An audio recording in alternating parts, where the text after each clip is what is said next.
Thank you, everybody. Jason Miller with the Trump campaign, here with Caroline Levitt and Stephen Chung. So the Biden folks have finally done it. After months of saying the politics had nothing to do with this trial, they showed up and made a campaign event out of a Lower Manhattan trial day for President Trump. In fact, Biden's cronies had a printed out campaign sign saying Biden-Harris. So why the change? Why is Joe Biden now making this a campaign event after months of weaponizing the legal system against President Trump? Because Joe Biden's numbers are in the tank. The headline for today in Politico very simply said, Dems in freak out over Joe Biden. Joe Biden is losing nationally, is losing in every single battleground state, and President Trump's numbers continue to rise. And the best that Biden can do is roll out a washed-up actor. And don't worry, my remarks will be shorter than the Irishman. I won't make you suffer for 3 hours. But the best they can do is roll out a washed-up actor.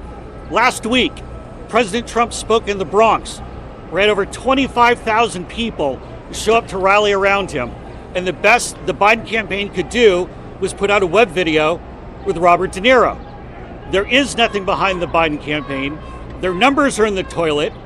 Kamala Harris is a terrible alternative, and it's all an attempt to try to turn around the Biden campaign. Now, what's happening here in Manhattan?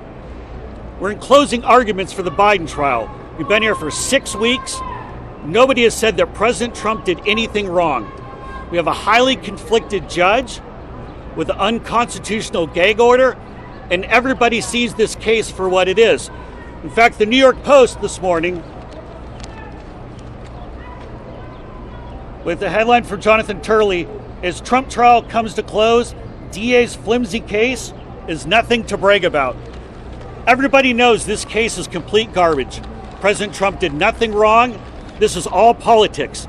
If you don't think this is politics, then why do the Democrats wheel out a retread like Robert De Niro to try to change the subject? You could see the look on the Biden campaign staffers' faces. They knew this was a bad idea.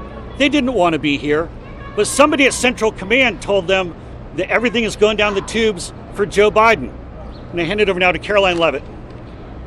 What you just heard from is a desperate and failing and pathetic campaign who knows that they are losing. Joe Biden's sending his campaign outside of this criminal courthouse. It is a full-blown concession that this trial is a witch hunt that comes from the top, comes from Joe Biden, and he is using a far-left district attorney in this city, Alvin Bragg. This case would have been laughed out of any other courtroom in America. Legal scholars on both sides of the aisle, even liberal legal scholars, agree there is no crime, there is no case. But Joe Biden knew he could use Alvin Bragg, who is sitting in that courthouse today, wasting away the tax dollars of the hardworking people of this city, to go after Joe Biden's political opposition.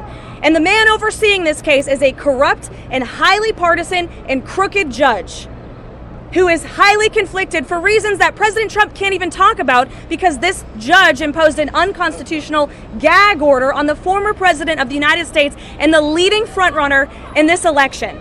This is a disgrace. President Trump has been locked up in that courtroom for 6 weeks, but guess what? The American people see through this witch hunt and this scam, and that's why President Trump continues to rise in the polls. That's why he pulls a crowd of more than 25,000 in the deep blue Bronx. That's why he pulls a crowd of more than 100,000 in deep blue New Jersey. Everywhere he goes, everyday Americans, not elitist, out-of-touch Hollywood actors like Robert De Niro, who have no idea the real problems that people in this city and across this country are facing. President Trump is backed by the hardworking men and women of this country, and I could not help but laugh when Joe Biden's spokesperson actually came out here and said, accused President Trump of being the threat to democracy. Joe Biden is the real threat to democracy.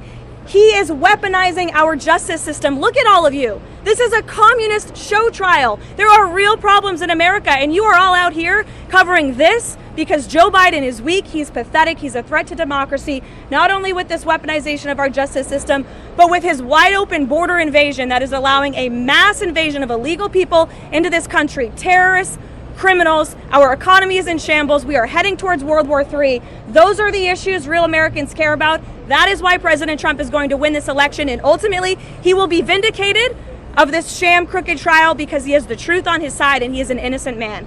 And here's my colleague Stephen Chung.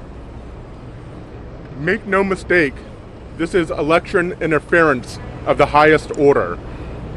Crooked Joe Biden and his campaign are in complete freak-out mode, and that's why they've gone back on the word, and now they've gone in bed with a highly conflicted judge, and now they're making a political mockery of this entire thing. The fact remains that President Trump will overcome. He'll fight these charges up and down, and there's nothing to stop the truth from coming out. Thank you. Thank you, everybody. President Trump will speak to the courthouse media when a court adjourns at approximately 4:30. Thank you.